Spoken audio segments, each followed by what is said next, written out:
Fellow cardboarders, welcome back. Today we have a little bit of a different format because we're creating a top 50 EDH mana rocks tier list. We did this already with the GOAT of full art land artworks, and today I went on Scryfall to pick out the most commonly used EDH rec ranked mana rocks. But before we begin, we have to give a definition of a mana rock. So MTG Wikis states that it is an artifact that produces mana, which in my opinion is a little bit too broad because it would also include lands and creatures, and I wouldn't say these are mana rocks in that sense. So we would have Darksteel Citadel, Seat of the Synod in here as well, and mana dorks, I'd say, like Palladium Myr.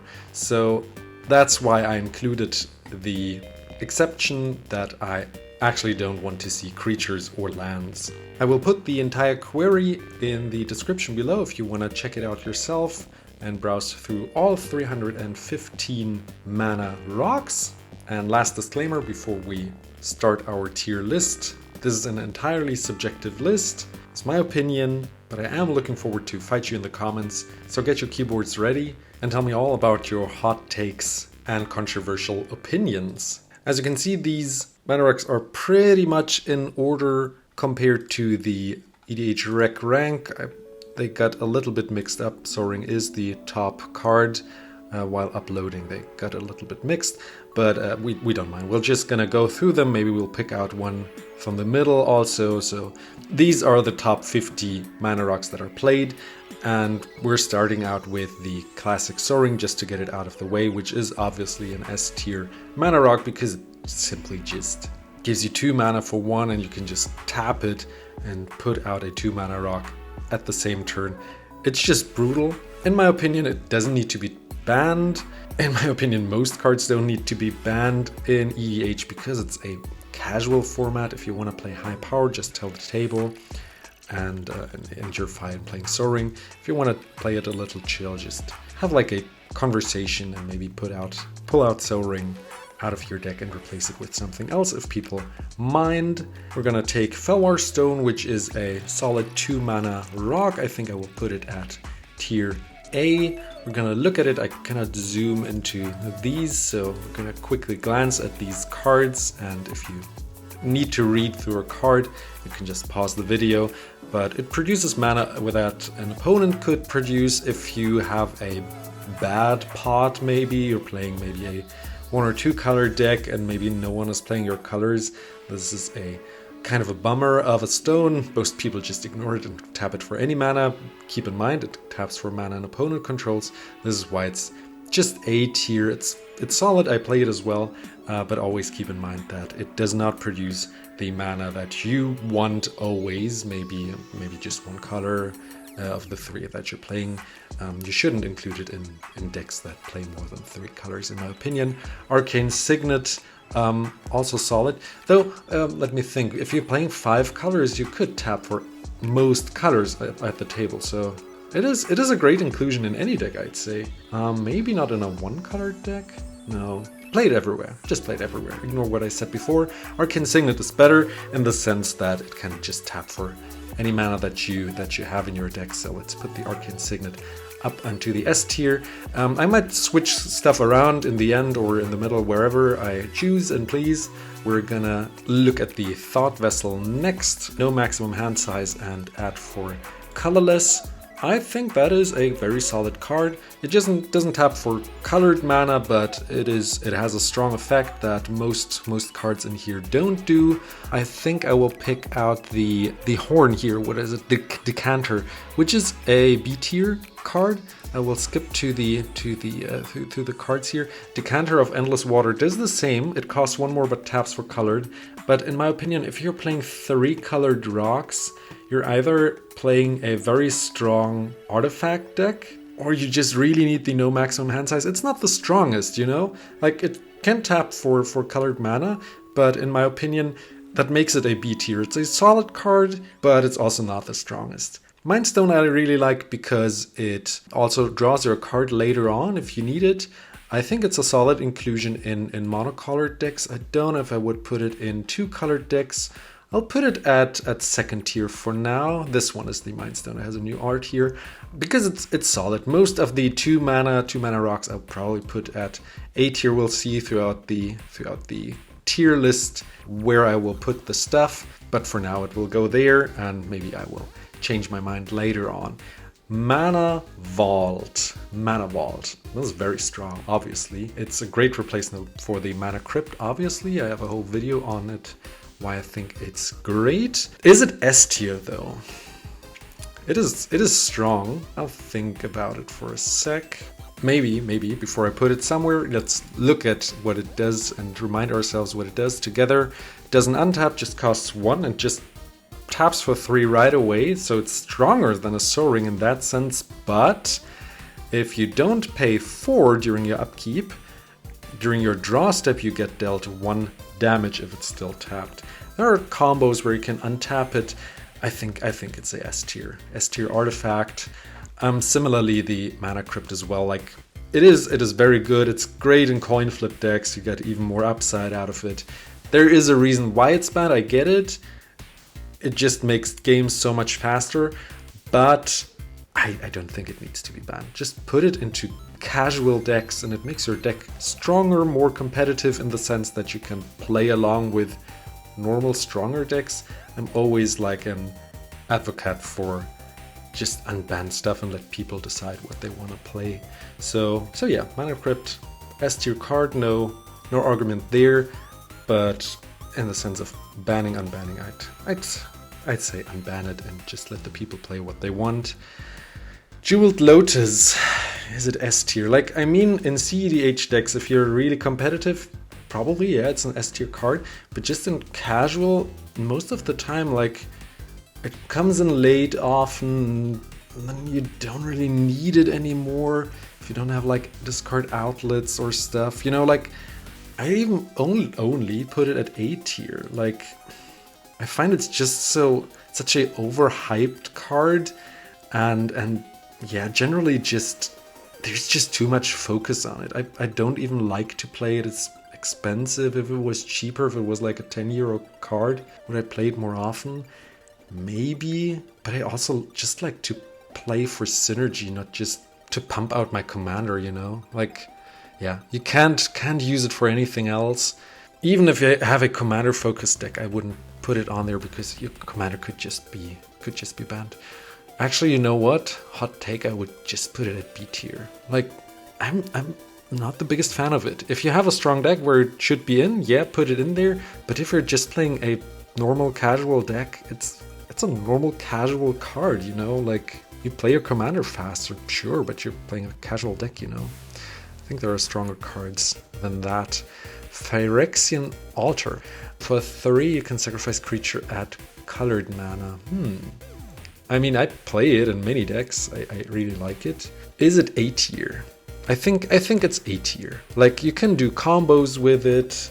I have infinite combos in a Eudora deck on my channel. I really like it, and I think it is a strong card. The fact that you can combo with it makes it really strong. Ashnod's Altar, I'd say A tier as well. The fact that you can add 2 mana for 1 creature is even stronger, which is why it is played even more, you know? Like, they both cost 3 mana, but you get 2 mana out of it, and there are even more combos with that one. Not that I counted them, but I'd imagine that 2 mana is better than colored mana. Then, what do we have next? Basalt Monolith. Speaking of combos, there are infinite combos with Basalt Monolith. Untapping it and tapping it. Where do we have that? Skipping it probably, right? Ah, there it is. Basalt Monolith. If you are able to reduce the activation costs in any way or get more mana out of it, you are able to create infinite mana, which is why it is a strong artifact. Is it A tier? I'd say no. If you don't play combo, I'd put it as at a solid B. We didn't hit any C or D tier yet. Let's pick one out. Chromatic Lantern. I think it's outdated. Let's put it at C for a second. Let me see how I feel about it. Chromatic Lantern. It is the top 7 most played card. If you play a 5-colored deck, obviously put it in there. Like yeah, I can see that. Still, it's 3 mana, and it gets you 1 mana plus.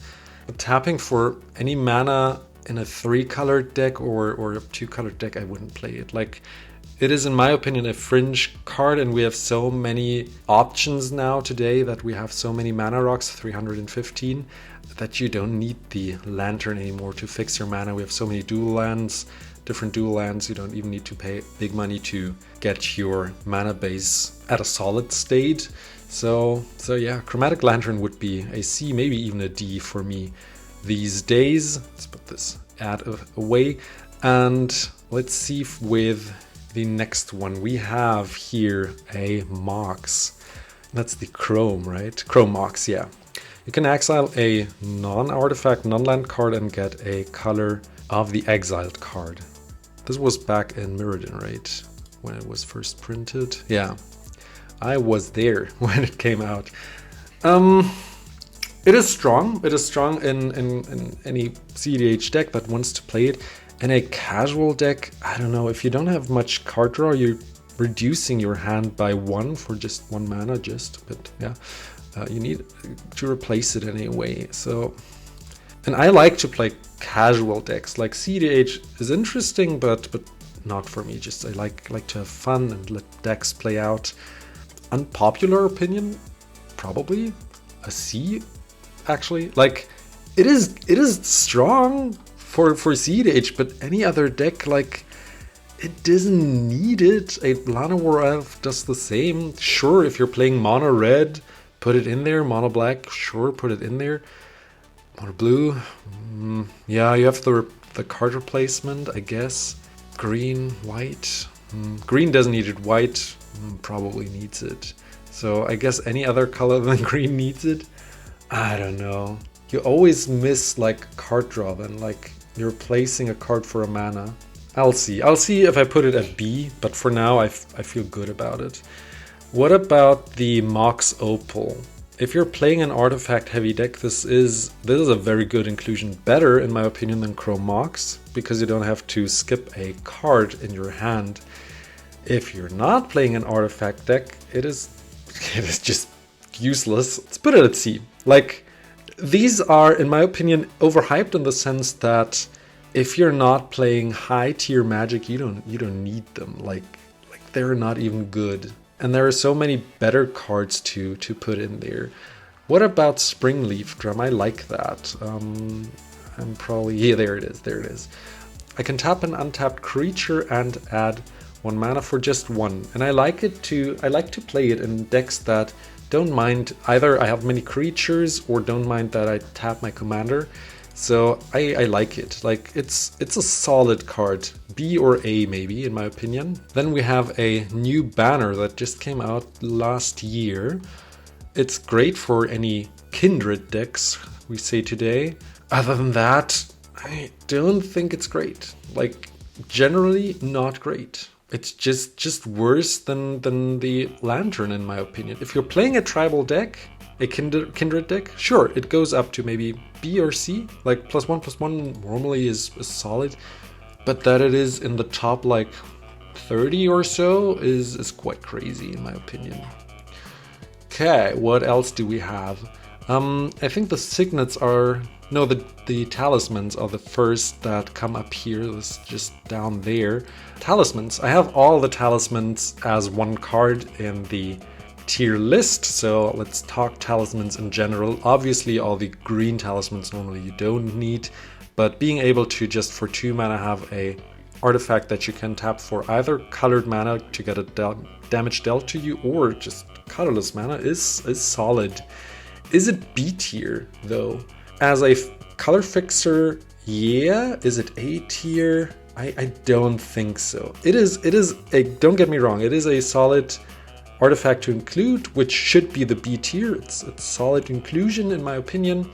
So maybe I should put the Basalt Monolith a little lower. So this wouldn't be a solid inclusion in general. I might put the Jeweled Lotus even lower. Watch me. Fight me in the comments. I said at the beginning, fight me in the comments if you don't agree.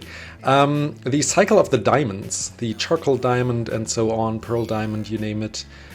These enter tapped. These enter tapped for 2 mana. They're not bad. I'm playing them as well in a traps deck, for example, Rakdos traps deck. I'm playing both of them because there's just not that many color fixers, mana fixers. These don't really fix colors, actually. They just tap for 1.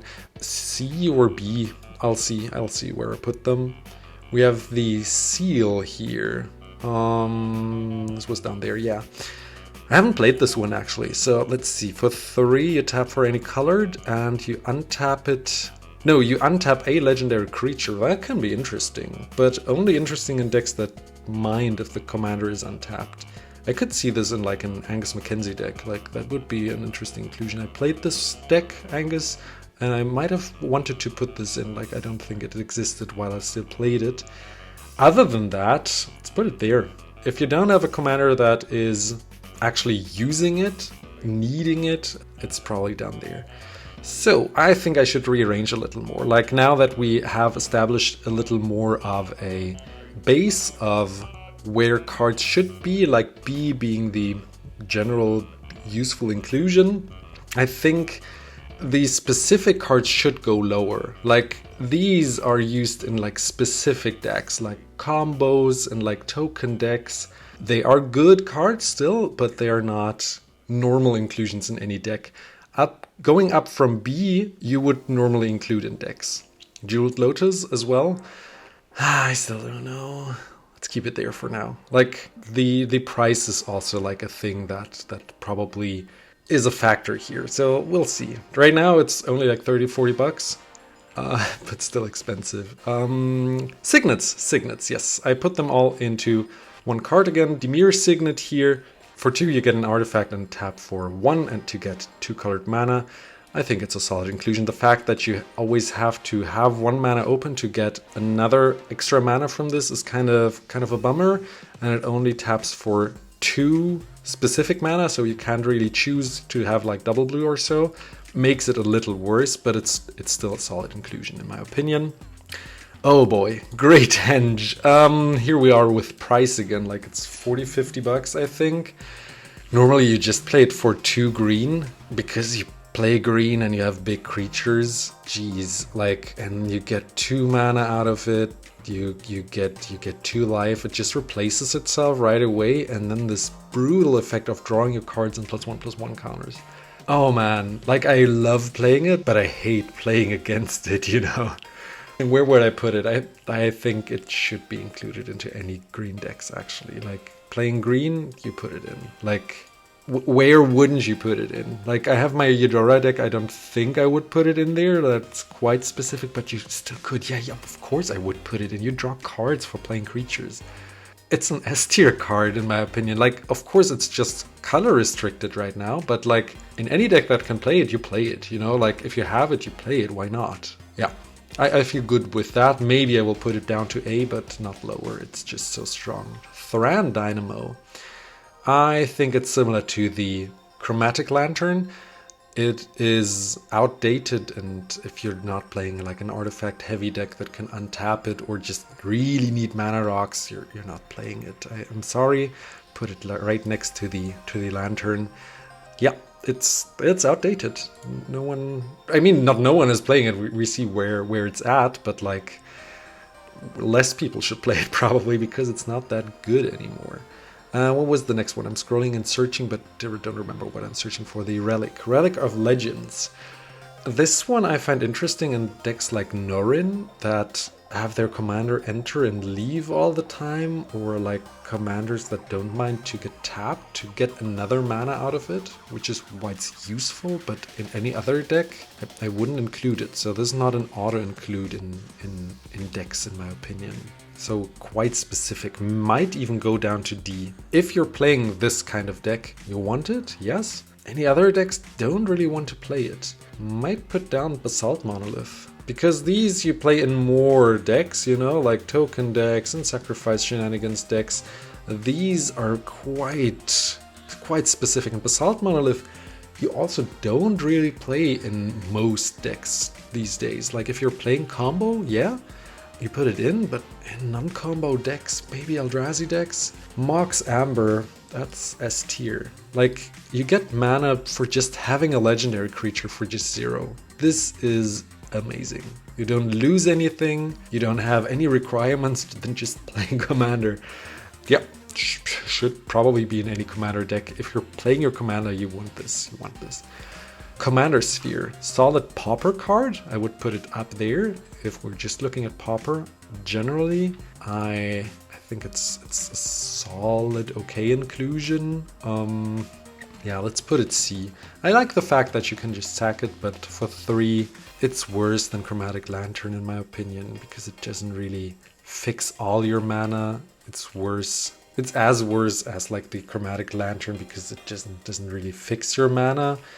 Yeah, it can replace itself by sacrificing, but other than that, yeah, it's probably a little better than the Thran Dynamo. I'm not yet sorting in between the categories. Might do that, but might not. There is a second Signet, I just realized, so let's get rid of that. And I added a Coveted Jewel, which was the next one in the EDH ranking. Then we have the banner, which is still on page 1. A heraldic banner, very similar to the patchwork banner. Patchwork is actually better, I think. If you're playing more types in a deck, which you won't, it'll be better, maybe. No.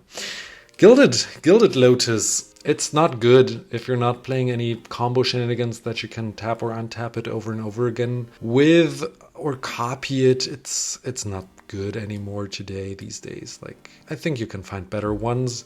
It's also quite cheap. So maybe if we're playing budget, it's great. Hedron Archive for 4 mana. You get 2 and you can sack it for 2 cards. I don't really like it. Like, it's slow. I think most of the time it's a bummer and you have to, if you draw it and you have to pay 6 mana to replace it. Yeah, I don't like it. And you have to even tap it itself. Like, nah. Nope. Don't really like it. If you're playing Eldrazi's, probably you'll have to play like 30 mana rocks, so you play the top 30. Liquimetal Torque is a different story. I actually like it. I like it. It's solid, it's colorless though, but it has this extra ability of turning stuff into artifacts, and there are some shenanigans to be done. Would I put it to B though? Since it costs only 2, enters untapped, I like it actually. Like, I think there is quite some hidden potential in there. So yeah, I feel good with this.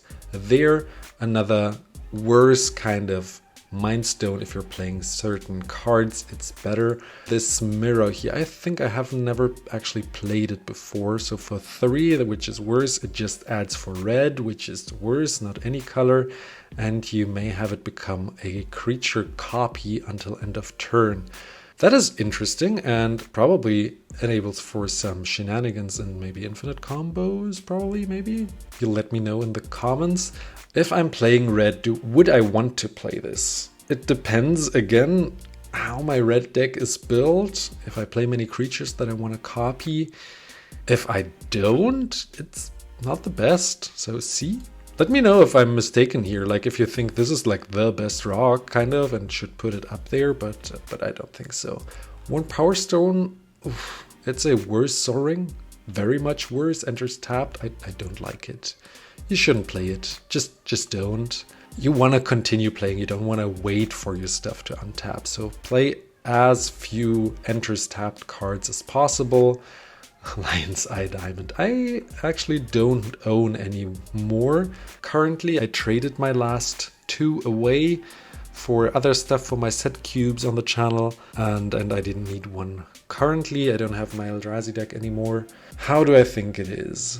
In most decks, bad. In CEDH and combo decks, very, very good, which makes it quite specific. In my opinion, similar to the Moxen, it is very specific, actually worse in my opinion. Like, you can't really use it in most decks. Like, you don't want to discard your whole hand. This is like 99% of the decks that don't want it and 1% that is like, oh yes, please, this is awesome.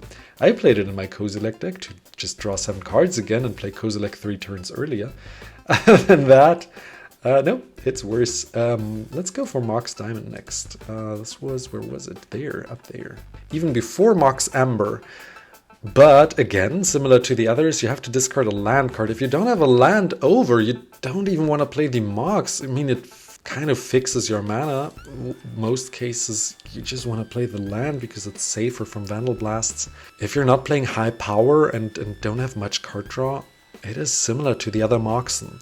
Like, this shows currently how money doesn't really matter if you're playing casual. Like, most of these don't cost much. Let's ignore those 4 and ignore the Jeweled Lotus, and you have yourself a solid mana base. Like, in my opinion, like, my rule of thumb is like 10 mana rocks, and you can play these, and these are actually exactly 10 currently. So even if you play like 2 or 3 down there, these are solid mana rocks to have included in your deck. But we are not finished yet. We're more than halfway through. We have the Ever-Flowing Chalice, which is on here. It is okay. I don't play it in most of my decks. I don't like to put in all my mana to have this rock, which most of the time is a worse Soaring. I don't like it that much anymore. Like, back in the day I played it, today I won't. I like the Midnight Clock, which actually is like a little reset for yourself, resets your hand and your graveyard, and it dies though, but the effect of replacing itself is solid. I like it, even in decks that don't really synergize with drawing cards and like shuffling graveyards and resetting and stuff. I think it's a solid blue mana rock because I just like the casual aspect of it and the fact that you can reset your hand over a couple of turns. And keep in mind, it's every turn that it gets a counter. It's not just your turn. I bet some of you didn't even know. It is all the turns. So actually 3 rotations around the table and you reset your hand. Keep that in mind. Lotus Petal, I really enjoy this card. It is expensive for a common. Back in the day, it dies when you sacrifice it and you lose a card, but it gets you 1 turn further. Do you need it? In most cases you don't. It's a C card again with the Moxen. I love it. Like, I like playing it because most of my decks are able to replace the card that I lose here. Or sometimes I really need to just play 1 turn faster and cast my commander a little faster. But most decks won't need it at all. Grim Monolith, similar to the Basalt Monolith, we have Grim Monolith, which is in the reserved list, costs a $100-200 I think currently. Way too expensive, and for the fact that it just is there to give you infinite mana with some combos, I don't think you should include it in your decks if you're not playing that. So let's get it down to D. Basalt Monolith and Grim Monolith go down here. We have next the Throne of Eldraine, 5 mana rock. Oh boy. We choose a color. I have never seen this card before, actually. Like, I don't know what it does. You add 4 mana and use it to cast monocolored, okay, of the chosen color, okay? And it can draw 2 cards, and you can only use mana of the chosen color. So if you're playing 2-colored, I'm not even sure if you would include this one. I wouldn't even include it in a 5-color deck. Like, it costs 5 mana. I dislike this card. I don't really enjoy it. What else do we have? I think we're on the next page. We'll see if we have to go back. Dragon's Horde already starts very specific. Whenever a dragon enters, we put gold counters on it. We remove gold counters to draw cards, and it taps for colored mana. Very specific and very similar to the other 2 banners. We just put it with them. If you're not playing dragons, you just don't play it. Next up, Krark Clan Ironworks. Combo card again. If you're not playing artifact shenanigans, you don't want to play it. If you are, you should probably. Let's put this with the monoliths here. We have the Pristine Talisman, which is a solid card in life gain decks. Probably it's not the strongest. You see many cards that we look at now don't really enter the S, A, or B tier, so we'll see what else happens. Now let's look at our next rock, which is you, who stuck around the video up until now, so I think you should subscribe now, shouldn't you? And let's continue with the video. Dreamstone Hedron. For 6, you get 3 mana and you can sacrifice it for 3 and tap it to draw 3. I think it's too expensive. Similar to the Gilded Lotus, I think it can replace itself, it's okay, but you have to pay 9 mana to replace it with 3 cards. Nope, nope, nope. Very specific if you really want it. Probably Eldrazi decks. Chromatic Orrery for 7. My wife plays it in a Sisay deck. It's okay there, and it can be tutored for, and it adds for 5, and you can use any colors, and you draw a card for each color among permanents. It is very specific. Like in most decks, it's just too bulky, and again, similar to the Hedrons, you don't want it. You don't really want it. Let's put these to the combo thingies here. You don't want it. A replicating ring, right? If you're not playing any proliferate cards, I'm not sure if you want to have it in your deck. Like, you have to, otherwise you would have to wait 8 upkeeps. Like, the game has ended until this replicates, and most people will find a removal in 8 turns. It's not good. Similar to the Talisman, if you're not playing a specific kind of deck, it's not the best. Again, if you have a different opinion about these, let me know in the comments, but also, we agree, right? It's just very specific. And this is why it's down there. If you're playing this kind of specific deck, you should play it probably, yeah? Don't get me wrong. Skyclave Relic. I think this replicated itself again. Yeah, you pay Kicker and you get 2 other copies, and it's indestructible, so it's like a Darksteel Ingot. 6 mana for 3 rocks. Indestructible. Nah. Let's put this at sea. It's okay. It's 6 mana though. No, I don't like it. I don't like it. It's 6 mana for 3. It's similar to a Hedron, right? Though it's indestructible, but it can't draw cards. Speaking of Darksteel Ingot, let's go with this one next. I like this one better than the Skyclave Relic, but again, I think it's an outdated card, so it goes similar to the Orrery. I like that it is indestructible, but it's around here, kind of. Next up, we have the Staff of Completion. This isn't the usual mana rock that we're used to. It has many, many effects, similar to the Staff of Domination, I think it's called, but you pay life instead of mana. And at some point you can add 1 mana, and there are infinite combos with it.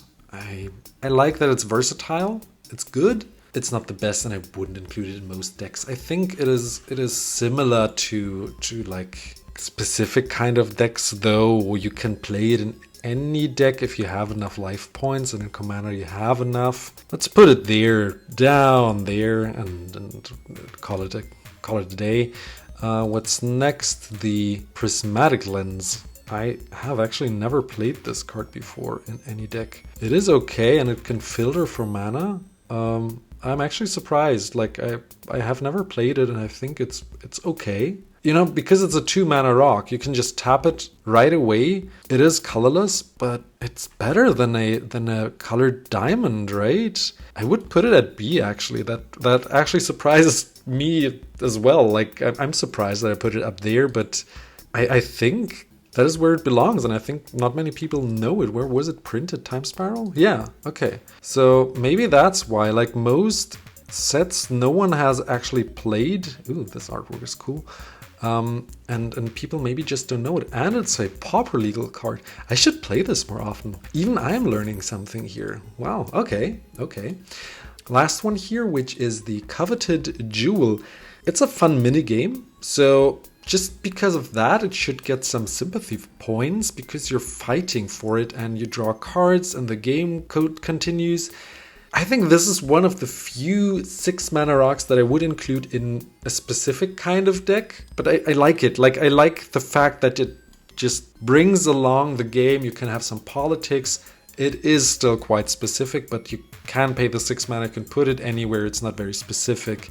And it like gives everyone the chance to get back into the game, ready for politics. Now, 2 things before you leave. I noticed a little mistake, which is the query that I use is actually not perfect, because if you remove the semicolon and just have the word add in here, you get words like additional or so in there, but you actually also get mana rocks that just say add at a later point in the text. So for example, you get cards like the Nyx Lotus or the Ancestral Cornucopia. So this is why I would also look at those two. And I would like to also talk about the newest addition to mana rocks, which also wouldn't be in the list here if we have the semicolon add, which is the new Radiant Lotus, which is about to hit the shelves soon, as of the filming of this video, which costs 6, and you can sack one or more artifacts. I don't even think you have to sack it itself, and choose a color, and you add 3 mana of the chosen color for each artifact that you sacked. So let's upload. Now let's talk about these for a second before they end the video, and I hope you did enjoy the video. Follow me on all the socials that I am at currently. We also have a Discord channel, which you can find in the description below. Let's look at the Nyx Lotus here, which enters tab for 4, and you choose a color and add mana equal to the devotion. It is very specific. I would only play it in 1-color decks, which is why I would put it at a D level. Then we have the Cornucopia, which I also would put into very specific decks, namely proliferate decks like Atraxa, you name it. And even there, it just adds mana of a certain color. Just don't play it. It's weird. If you have a monocolored proliferate deck, it is a different talk, but other than that, it is a D. And then lastly, we have this Radiant Lotus, which we read through a second ago. I think it's actually interesting. It's overhyped probably, and probably also way too expensive currently. These are pre-sale prices, and it will go down to like $5 or $6 probably. Let me know in like a month or a half a year or a year when prices have settled down where it ended. But I don't see it as a very strong card. You have to pay 6 again. Then it makes use of all your artifacts and can be quite explosive. It can also sacrifice treasures for 3 mana, which is very strong, but similar to Bootlegger's Stash, which isn't even in there. It's also not a mana rock, but like it's not great. In most decks, it's not great. It's okay in artifact decks, but you have to pay 6 to get it into the game. I think I would do one last minute change, which would be moving the Vault a tier down probably, because in most decks you don't have untapped shenanigans, maybe even 2 tiers down. And in any normal deck I wouldn't probably include it. It is still solid, it's a good card, don't get me wrong, but mostly in stronger EDH decks. But now I do want to hear from you. Let me know how your top 50 tier list would look like, what changes you would have made, at which point you screamed at your screen. Leave your totally subjective opinion down in the comments below, and I'll fight you there. Lastly, click those 2 buttons to support the channel, and I'll see you in the next video. Bye bye!